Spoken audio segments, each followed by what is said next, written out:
Hello there and welcome to another broadcast of the Tourismus Namibia show, where we take you on a tour all around Namibia through our three segments, namely topics, destinations and to the point. My name is Jemima Ndebele and today I will be your presenter taking you on this journey. First stop, topics. This month on DSTV Premium, Nora is back as life in the Big Apple continues to surprise her and her outrageous family and friends. I have an idea. You do? Two families battle for the coveted camp trophy in this hilarious family-friendly movie. That was fun. That was something. And F1 hits the tarmac as Red Bull continues their push for dominance. Absolutely epic! It's your moment to be entertained by staying connected to DSTV Premium.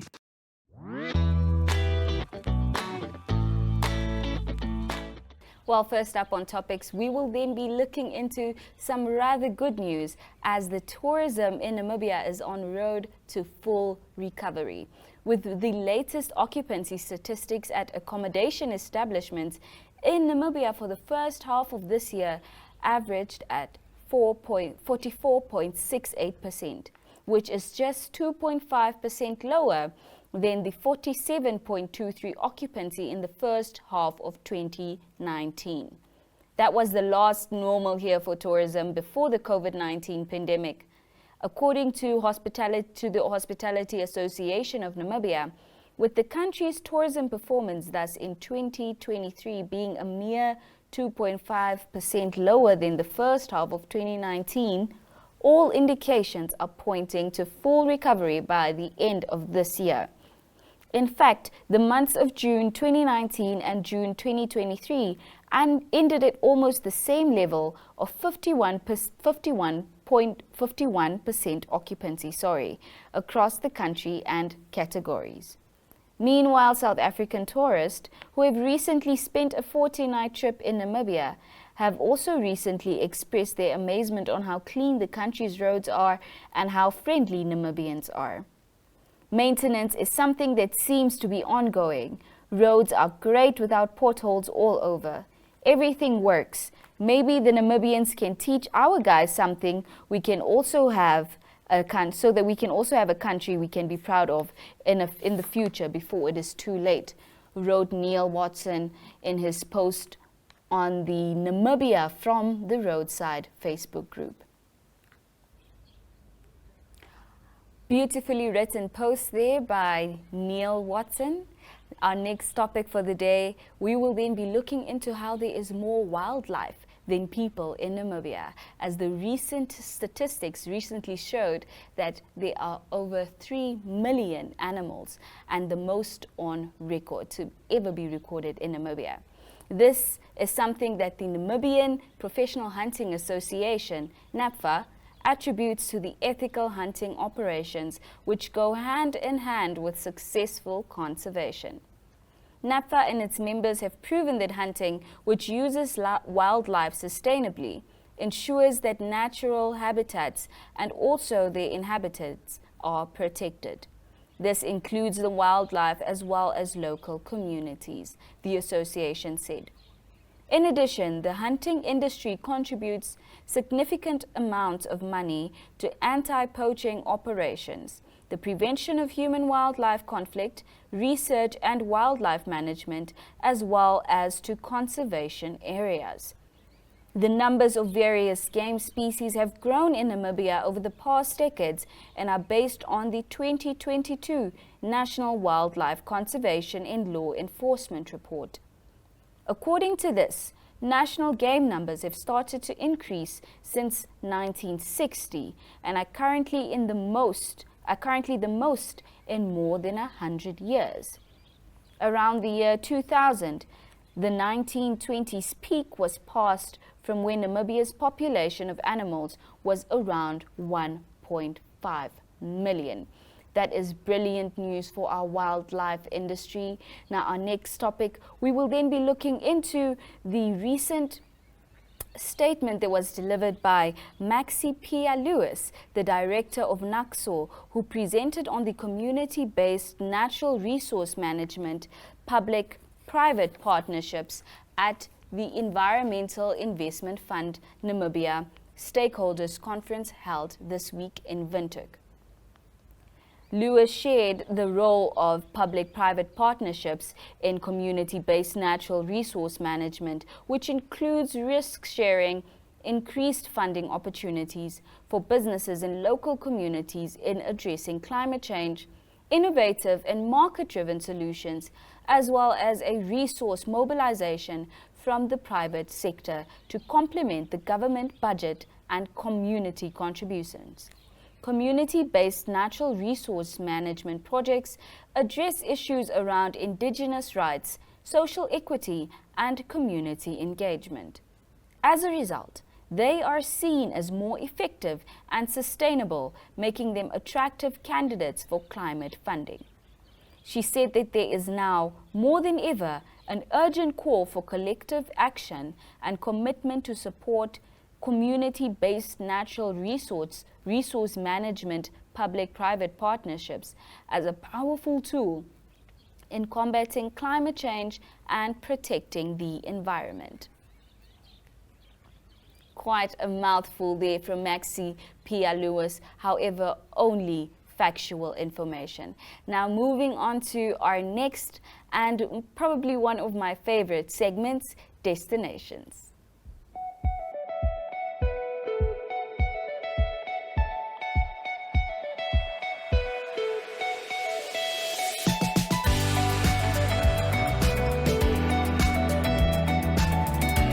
To another exciting episode of Oneuptwo. We bring jou dit weer en vertel ook vir julle waar die vis heel moontlik kan byt.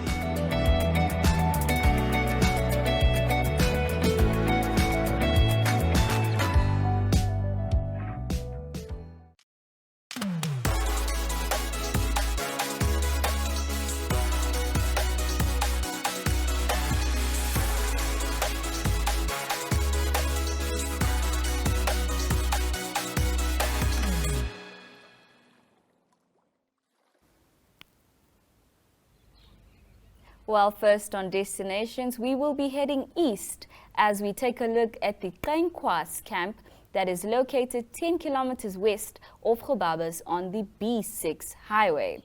The rest camp is affordable and offers affordable accommodation and self-catering chalets.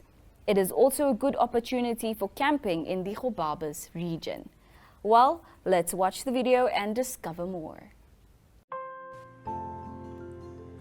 Looking to get away from the hustle and bustle of the city, or en route to Botswana or other areas of our beautiful country, Kleinkwas Camp, located a mere 10 kilometers west of Gobabis on the B6 highway, is the ideal spot for you.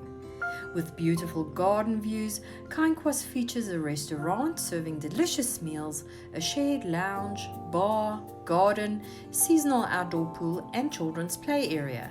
Furthermore, there's a venue available for conferences, weddings, and any other special event you can think of.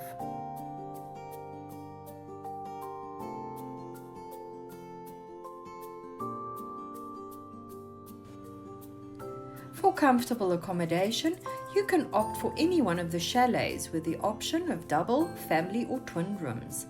Besides a luxury bathroom, each room also features mod-cons like air conditioning, a refrigerator, an electric kettle, outdoor furniture, a clothes rack, and a desk for your convenience.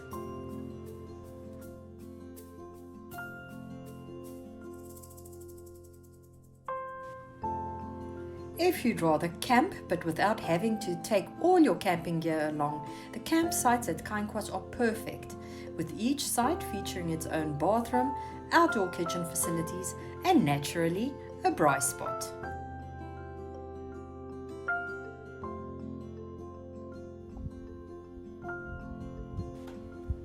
Both the main lodge and the camping site feature Wi-Fi and private parking absolutely free of charge.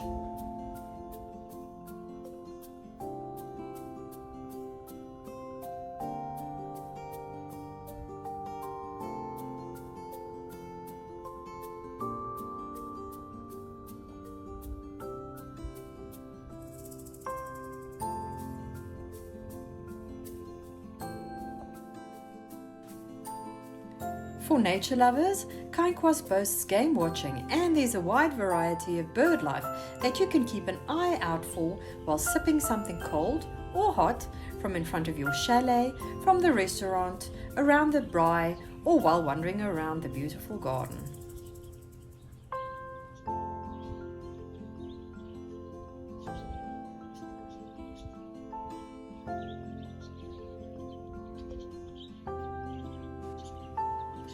Besides the breakfast they serve, other meals are also available on request. Their happy and friendly staff will go the extra mile to make your stay a memorable one. So come and enjoy the quiet and peaceful surroundings that this gem in the Omaheke region holds in store for you. Well, quite the sight there for all our camp lovers. Make sure to stop by the Kainkwas camp that is located, as I said, 10 kilometers west of Gobabis. Gobabis is also home of the cattle country, so you might want to stop by there on your way to Kainkwas. Next up, we will be taking a look at Camp Doros up north in Damaraland. The Namibian conservation travel company Ultimate Safaris has recently opened its new Camp Doros in Damaraland. The camp is perched on a high bank overlooking a generally dry riverbed and groves of mopani trees in the heart of Damaraland. Let's have a look at what they have to offer.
Well, certainly amazing offers there from Camp Doros. Thank you for that, Ultimate Safaris. Now we will be going to our next and final segment, which is To the Point. Are you thinking what I'm thinking? Let's go get rich from that dying old We need to keep an eye on Beatrice and Dick. They're trying to take our money. What is it that Dan used to say? If you're scared of dying, don't be afraid to live. No one's born bad. Like anything, it takes practice. What's all the commotion? There's a robbery across the street. What? I am Puss in Boots. What's a Puss in Boots? He is me. Frank has built something truly special. What he's created out here, it's a different way, a better way. What are we doing? Changing the world.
Well, today into the point, we will be taking a look at the Umbonde People's Park, which is a joint conservation that consists of the Ehirovipuka Conservancy and the Omatendeka Conservancy.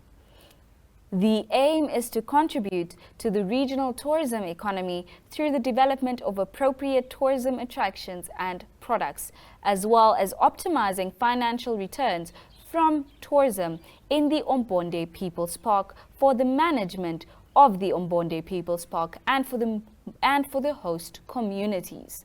Let's watch as Vice Chairperson Siegfried Muzuma and OPP members take us through a few sites at the conservation. The wildlife water points that we've been talking. If you can see, this is a wildlife. It's meant for wildlife, and wildlife used to come and drink here. And this is in the core wildlife area, but we are saying if that in the case of emergency, this wildlife water points can be shared with the wildlife. As you can see now, you see the livestock there, they are sharing also with the wildlife here. So this is where what we said that the core wildlife area, we're having a water point for wildlife, but at the moment you can see it, the livestock are sharing with the wildlife. So which is not that what we've been talking about.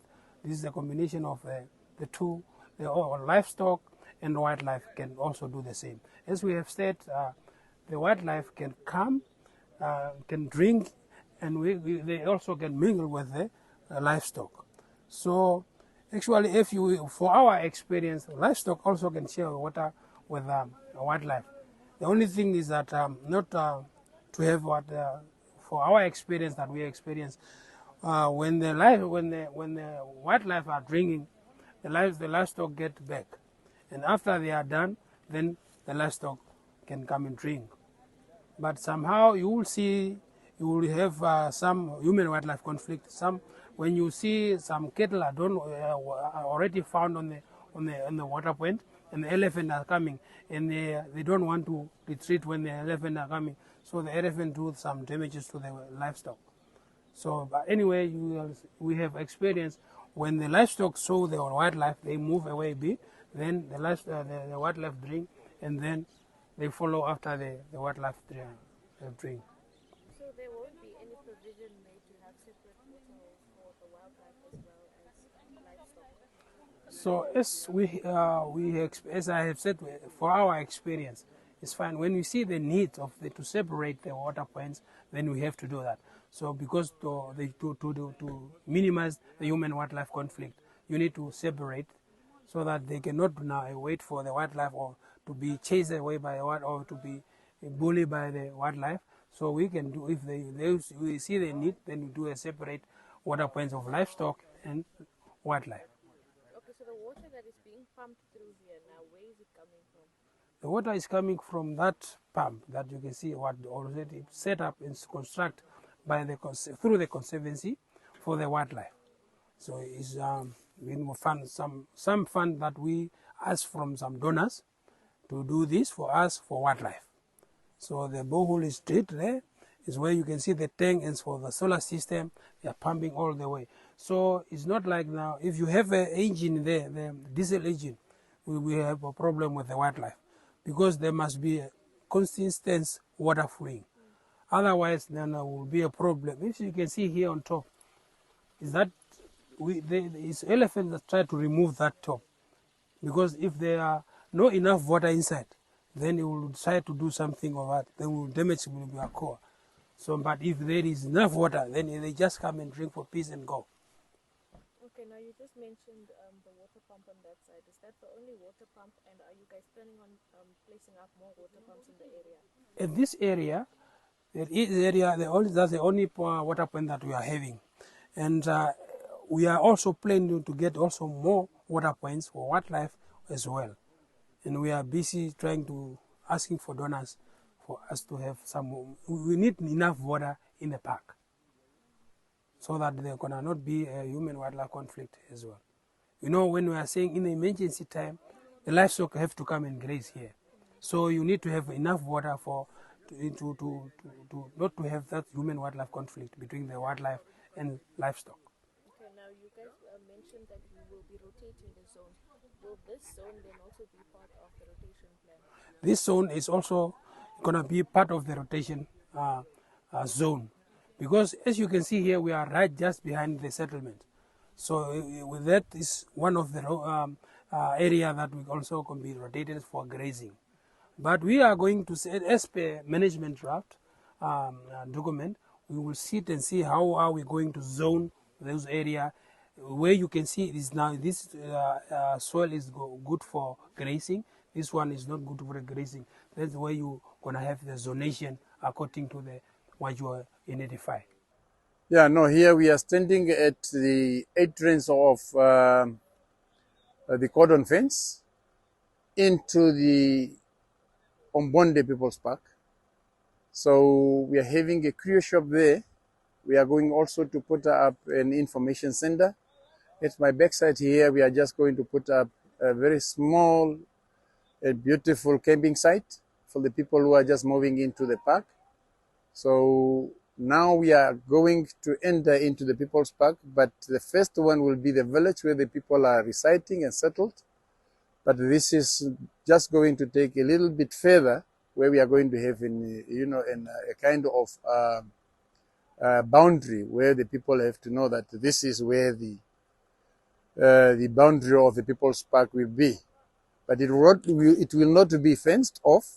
It's just going to be a natural boundary of the river, which is going to be indicated that this side is where the Ombonde People's Park is going to be created.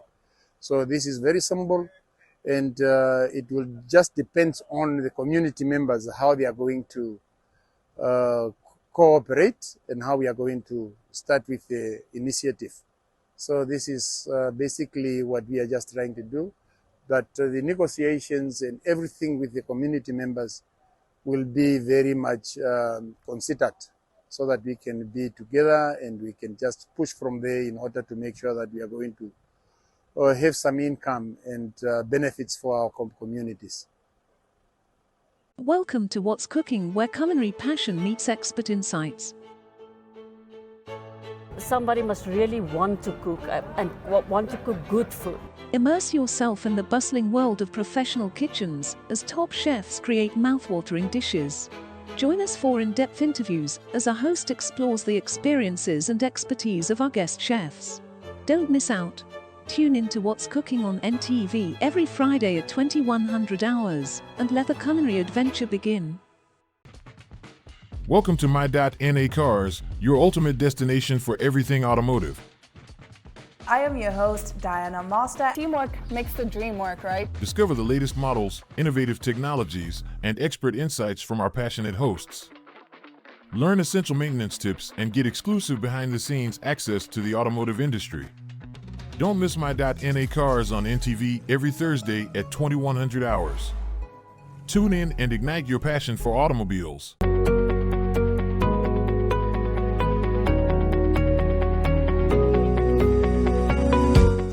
Well, beloveds, that is unfortunately all we have for you in today's Tourismus Namibia broadcast. Make sure to tune in again next week, same time, same place. From me, Jemima Ndebele, it's goodbye.